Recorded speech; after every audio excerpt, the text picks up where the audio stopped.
Welcome back to the Project Stardew Tinyhouse build. Last weekend I ran out of spray foam, so I went and got a bunch more expanding foam to seal up the rest of the walls. Some of you let me know that you're supposed to actually hold the can upside down, so thanks for the tip. And the first thing I did today was go around and seal up all the rest of the cracks along the rest of the walls I didn't get to last time. And that was actually really quick and easy, but today's main goal is to get the back porch door put in. And I actually got this door for free off of Craigslist. You gotta love Craigslist. So the first thing I gotta get rid of is this stud, and then I gotta cut a hole in the wall for the door. And I originally thought this was only gonna take me an hour or two at most, but I was very wrong. This was such an absolute pain in the ass to take apart. I ended up using my jigsaw to cut through the stud in a couple of different places, and then I pried them all off with my hammer. And even still, it was such a pain to get all of these out. Not only is it nailed in at the top and the bottom, but it's also nailed to the wall. Once I got the stud out of the way, I measured the size of the door and the doorway and made my marks, and now I'm cutting some new studs for the new doorway. I cut them so that they just barely fit, and then you have to hammer it in. Now I'm just going to put my door in there, make sure everything looks good and straight and it's going to fit. I know the door is backwards, but it needs to be because I want it to open out into the porch. And here I'm just screwing in the studs at the top and the bottom. I'm using screws because I don't own a big nail gun. So this shack is actually made by the Amish, and they use board and batten. And this building style essentially has like 3 layers of wood, all nailed to each other on top of each other like a sandwich. And each of these layers has just tons of nails in it, just holding it all together. It's really well built, but God, it's such a pain to cut through. I cut through these horizontal beams and pried them off, hoping that would help. Didn't really help that much, and my hammer broke again.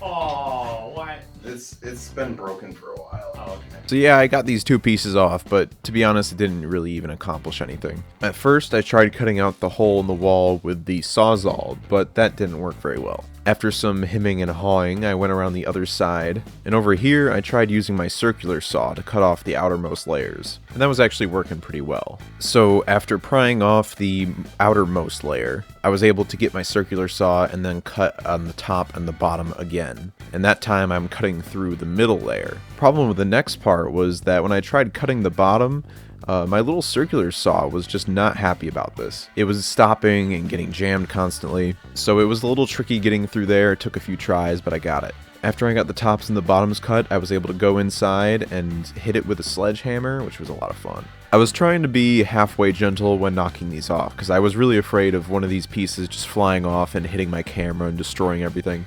Now that those boards are out of the way, I can come back and cut these flush to the studs. Removing the sole plate was also a giant pain in the ass, just like everything else. Had to get the old elbow grease and saw through by hand. But even after I got through, I still couldn't pry it up. I thought maybe hitting it with the sledgehammer would force it up enough for me to get my hammer underneath, but it didn't. After cutting away more of the outer wall, I was able to finally get under the sole plate and pry it off though. Then I used this little cutter tool, I forgot the name of it, but I used this to cut through the rest of the outer wall. Now that the door opening was good, I went to go test the hinges. I got the 3-hold hinges without looking at the door first, which was really dumb. So then I went and bought 4-hold hinges, and that also didn't fit. So I drove to the nearest store 40 minutes away to get hopefully the right zigzag 4-hold hinges, and they still weren't right. So now I've spent like $40 on hinges and none of them fit. And with the sun setting, I couldn't really do much else today, so I took a quick pencil etching of the screw patterns and I'll try to find the hinges that actually fit this weird door. And the last thing I'm going to do today is put up some lighting before the sun sets. I don't have any power set up out here, so in the meantime I got these LED string lights that can be powered by a USB port.